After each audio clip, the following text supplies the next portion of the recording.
సముద్రం. మనలో చాలామందికి సముద్రం అంటే చాలా భయం. ఇంకొంతమందికి సముద్రం అంటే చాలా ఇష్టం. ఎక్కువ శాతం మంది తమ హాలిడేస్ను సముద్రం వద్ద గడపాలనుకుంటారు. ఇంకొంతమంది అయితే సముద్రం మధ్యలో గడపాలనుకుంటారు. అందుకే కొంతమంది క్రూజ్లలో ఒక చోటు నుంచి ఇంకో చోటుకి ప్రయాణిస్తే మరికొందరు యాట్లలో కూర్చొని సముద్రాన్ని ఆస్వాదిస్తారు. ఒకవేళ అలా చేసినా సముద్రం మధ్యలో ఎన్ని రోజులు ఉండగలరు? పెద్ద పెద్ద క్రూజ్లలో పక్కనే జనాలను పెట్టుకుని లగ్జరీస్తో కాదు, ఒక చిన్న పడవలో ఒక సముద్రం మధ్యలో ఎన్ని రోజులు ఉండగలరు? ఒక రోజు, ఒక వారం, 10 రోజులు? ఒక మామూలు మనిషి ఒక్క రోజు కూడా ఉండలేడు. రాత్రి సమయంలో ఆ చీకట్లో చుట్టుపక్కల ఎటు చూసినా భూమి కనిపించకుండా ఉంటే ఆ భయానికే గుండె ఆగిపోతుంది. మరి అలాంటిది ఒక మనిషి ఒంటరిగా 438 రోజులు అంటే దాదాపు 14.4 నెలల పాటు సముద్రంలో ఉన్నాడు. తనకు తెలియకుండానే ఎవరు కలలో కూడా బ్రేక్ చేయాలి అనుకున్న రికార్డును క్రియేట్ చేశాడు. అతడే మెక్సికోకు చెందిన హోసే సాల్వడార్ ఆల్వరెంగా. అసలు ఏం జరిగింది? ఇప్పుడు ఒకసారి మనం చిన్నప్పుడు సోషల్ స్టడీస్లో చెప్పిన వరల్డ్ జాగ్రఫీ గురించి మాట్లాడదాం.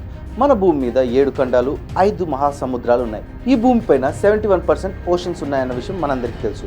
అందులో 30% కేవలం పసిఫిక్ ఓషన్ ఉంది. పసిఫిక్ ఓషన్ 165.2 మిలియన్ స్క్వేర్ కిలోమీటర్లు విస్తరించింది. అంటే భూమిపై ఉన్న అన్ని కాంటినెంట్స్ను కలిపిన వాటన్నింటికంటే పెద్దది పసిఫిక్ ఓషన్. ఒక్క పసిఫిక్ ఓషన్ మాత్రమే భూమిపై ఉన్న అన్ని దేశాలను ముంచేయగలదు. అలాంటి పసిఫిక్ ఓషన్లో ఎవరైనా తప్పిపోయారంటే అక్కడితో వారిపై ఆశలు వదులుకోవాల్సిందే. అలాంటిది ఒక వ్యక్తి పసిఫిక్ ఓషన్లో తప్పిపోయి 438 రోజులు నరక యాతన తర్వాత మళ్ళీ భూమిపై అడుగుపెట్టాడు. ఆ అమేజింగ్ సర్వైవల్ స్టోరీ గురించి ఈరోజు మనం తెలుసుకుందాం.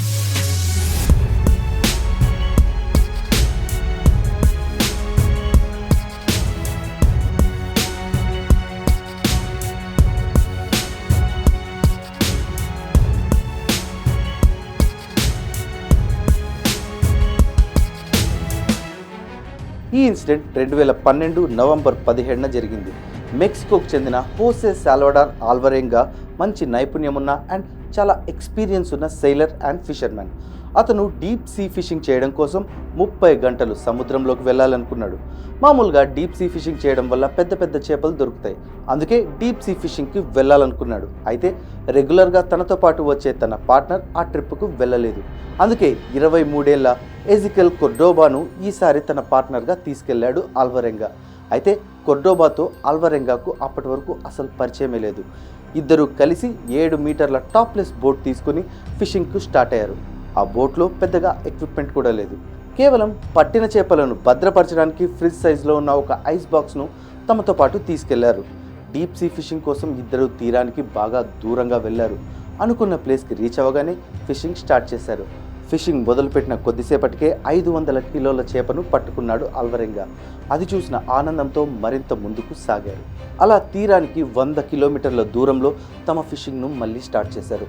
ఆ తర్వాత కొద్దిసేపటికే సముద్రంలో భారీ తుఫాన్ మొదలైంది. భయంతో ఒక్కసారిగా ఆ ఇద్దరు వచ్చిన పనిని సైతం వదిలేసి తీరం వైపుకు బోట్ను తిప్పారు. అయితే ఇద్దరు 100 కిలోమీటర్ల దూరంలో ఉన్నారు. ఇలా తుఫాన్ కంటిన్యూ అయితే 1 గంట కూడా సర్వైవ్ అవ్వలేరు. ఈ విషయం గురించి వాళ్ళకు క్లారిటీ ఉంది. కానీ బతకాలన్న ఆశ, ఆల్వరెంగా నైపుణ్యం ఇద్దరిని తీరానికి దగ్గరకు తెచ్చింది. కానీ అదే సమయంలో తమ బోట్కు ఉన్న ఇంజిన్ చెడిపోయింది. ఒక్కసారిగా ఇద్దరికి మళ్ళీ భయం స్టార్ట్ అయింది. ఆల్వరెంగా తన దగ్గర ఉన్న 2-వే రేడియో ఉపయోగించి తన యజమానికి తన పరిస్థితి చెప్పే ప్రయత్నం చేశాడు. అదే సమయంలో ఆ రేడియో కూడా చెడిపోయింది. ఇక చేసేది ఏమీ లేక అలాగే కూర్చుండిపోయారు ఆ ఇద్దరు. కానీ సమాచారం అందుకున్న ఆల్వరెంగా యజమాని మాత్రం వెంటనే పోలీస్ కంప్లైంట్ ఇచ్చి ఆల్వరెంగా కోసం సర్చ్ ఆపరేషన్ స్టార్ట్ చేశాడు. ఇప్పటి వరకు అంతా బాగానే ఉంది. పోలీసులు కూడా సర్చ్ ఆపరేషన్ మొదలుపెట్టారు. కానీ సముద్రం ఉన్న పరిస్థితుల్లో అక్కడి తుఫాన్లో ఆల్వరెంగాను కనుక్కోవడం పోలీసులకు కూడా అంత తేలికైన పనేం కాదు. ఎంత కష్టమైనా పోలీసులు తమ సర్చ్ ఆపరేషన్ను కంటిన్యూ చేశారు. కానీ ఎక్కువ రోజులు కంటిన్యూ చేయలేకపోయారు. ఆ తుఫాన్లో ఏమీ కనిపించని పరిస్థితి. అప్పటికే బోట్ కాస్త తీరానికి 100 కిలోమీటర్ల దూరం వెళ్ళిపోయింది. 2 రోజుల తర్వాత పోలీసులు కూడా సర్చ్ ఆపరేషన్ ఆపేశారు. 5 రోజుల తర్వాత ఆల్వరెంగా, కొర్డోబా ఇద్దరు చనిపోయారని నిర్ధారించారు. కానీ తమ కుటుంబ సభ్యులకు మాత్రం ఆశ చావలేదు. ఆల్వరెంగా, కొర్డోబా కూడా ఎలాగైనా ఇంటికెళ్లాలనే పట్టుదలతో ఉన్నారు. రోజులు కాస్త నెలలయ్యాయి. తీరానికి ఇద్దరు వేల కిలోమీటర్ల దూరానికి వెళ్ళిపోయారు. మొదట్లో ఉన్న నమ్మకం ఇప్పుడు లేదు. నమ్మకం మాత్రమే కాదు, తినడానికి తిండి, తాగడానికి నీరు కూడా లేదు. సముద్రంలో వెళ్ళే చేపలను, తాబేళ్లను, ఆ దారిలో వెళ్ళే పక్షులను బేర్ హ్యాండ్స్తో చంపి అలాగే పచ్చిగా తినడం మొదలుపెట్టారు. ఒక్కోసారి పెద్ద పెద్ద షిప్స్ నుంచి బయటపడేసిన వ్యర్థాలు కూడా తినేవారు. ఇక దాహం వేస్తే తాబేలు రక్తం తాగేవారు. సముద్రంలో దొరికిన వాటర్ బాటిల్స్లో వర్షపు నీటిని పట్టుకొని తాగేవారు. వర్షం రాని రోజు తమ మూత్రాన్ని తాగేవారు. అలాగే 4 నెలలు గడిచింది. కొర్డోబాకు బ్రతుకుతాననే నమ్మకమే కాదు, బ్రతకాలన్న ఆశ కూడా నశించింది. ఆ పచ్చి మాంసం తిని ఆరోగ్యం కూడా క్షీణించింది. ఆ తర్వాత పూర్తిగా తినడం మానేశాడు. అలాగే తిండి తినకుండా చనిపోయాడు.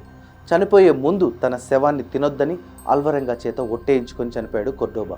కొర్డోబా మరణం తర్వాత ఒంటరైపోయాడు అల్వరెంగా. కొర్డోబా చనిపోయిన 4 రోజుల తర్వాత అల్వరెంగా కూడా చనిపోవాలని ఫిక్స్ అయ్యాడు. కానీ తను నమ్మే ధర్మం ప్రకారం ఆత్మహత్య మహాపాపం. అందుకే మళ్ళీ నమ్మకం తెచ్చుకొని ముందుకు సాగాడు. అలా రోజులను కౌంట్ చేసుకుంటూ కొర్డోబా శవంతో మాట్లాడుకుంటూ రోజులు గడిపాడు.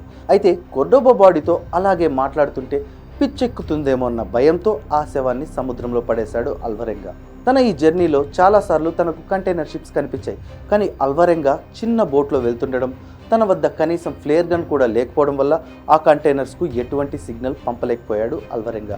ఆ తర్వాత ప్రాణంపై ఆశ వదులుకొని ఆ చిన్న బోట్లో దాదాపు 11,000 కిలోమీటర్లు జర్నీ చేశాడు. 11,000 కిలోమీటర్ల జర్నీ తర్వాత సముద్రంలో తేలుతూ కోకోనట్స్ కనిపించడం చూసిన అల్వరెంగాకు మళ్ళీ ప్రాణంపై ఆశ వచ్చింది.